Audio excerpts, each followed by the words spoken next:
Hello, magandang araw. Magpapavulcanize nga pala tayo nitong motor na to, itong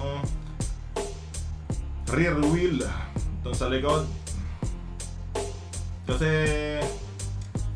tinamaan ng pako. Singkong pako, 5. Malaki, hindi kaya ng sealant.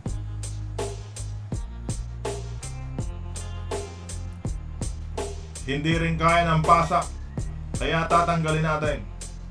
Tinanggal muna natin yung plaka kasi binago natin yung padak, yung palapad na padak. Kasi tatanggalin natin tong gulong.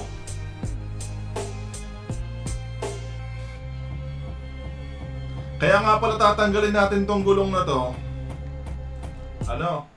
Nag-survey ako dito sa Puting Kahoy ng mga magbo-vulcanize. Medyo maliit yung lugar nila. Tapos tinanong ko kung may mga jack. Ay wala, delikado yon. Baka matumba ang motor natin doon. Mabigat ito. Kaya manumano tayo magtatanggal itong gulong. Yan, suportahan pa natin sa gitna.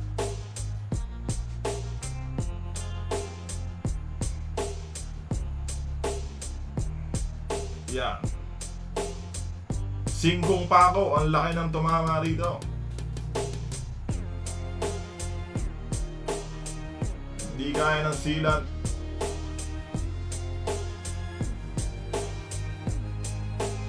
Yan, tinanggal muna natin yung isang sa padak, yung sa gitna niya. Yan.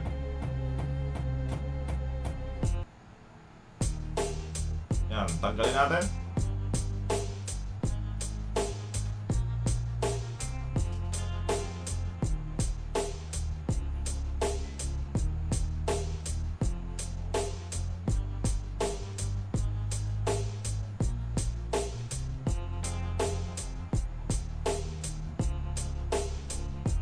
Yan, picturean natin yung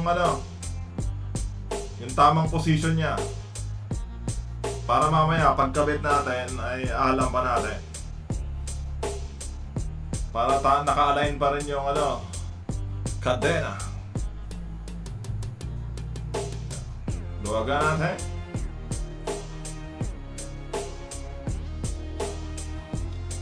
Cadena de amor. Amor.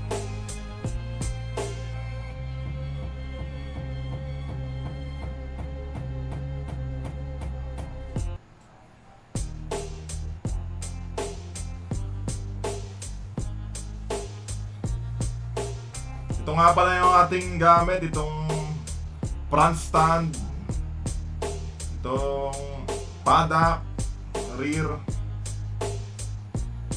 tsaka itong anong tawag dito sa pulang to?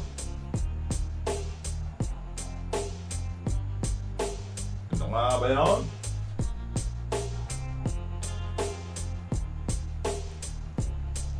Tingnan natin sa cellphone.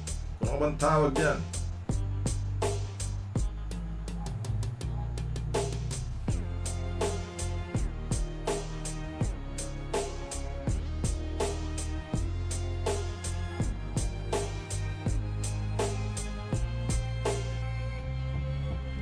Mahirap siya tanggalin.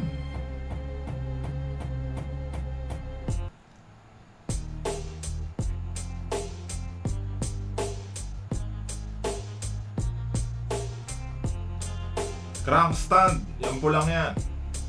Galing sa Shopee yan. Yan palang tatlong yan, galing sa Shopee. Crank stand. O diba safe? Kung itong motor dadalhin natin doon sa mismong vulcanizing, delikado. Mabigat kasi. Kaya ang solution, tayo ang gagalaw. Yeah. Tanggalin natin. Yan. Hugot. Tanggalin natin yung kadena, yung sprocket na yan. Yan.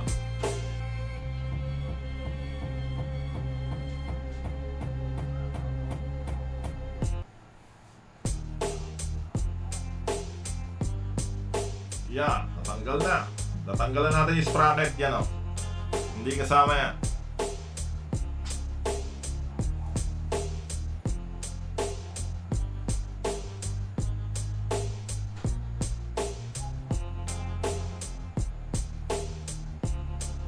Okay, ligpit na natin muna bago tayo malis. So, dalhin na natin doon sa kalsada. Doon sa labas. Yan, buhatin natin.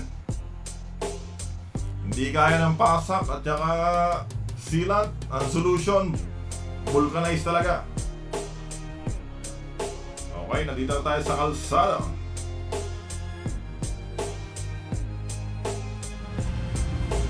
Okay. O, yan yung pako, nasa loob. Yung kinakain ni Tol. Manual nga pala itong ano rito, vulcanize dito. Pukyat ba? Walang machine. Napakamoto kanina pero professional naman ang galawan niya. Kaya walang pangamba. Yan. Iyan na yun. Okay na. Dali na natin daw.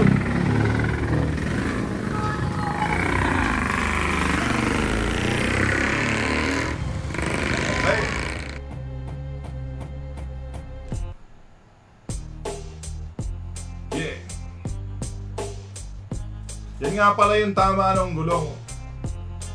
Disingkong pako. Nasa loob. Ngayon, tinapalan yan sa loob. Yan, hindi na sumisingaw. Okay. Sa susunod, yung part 2. Bye-bye.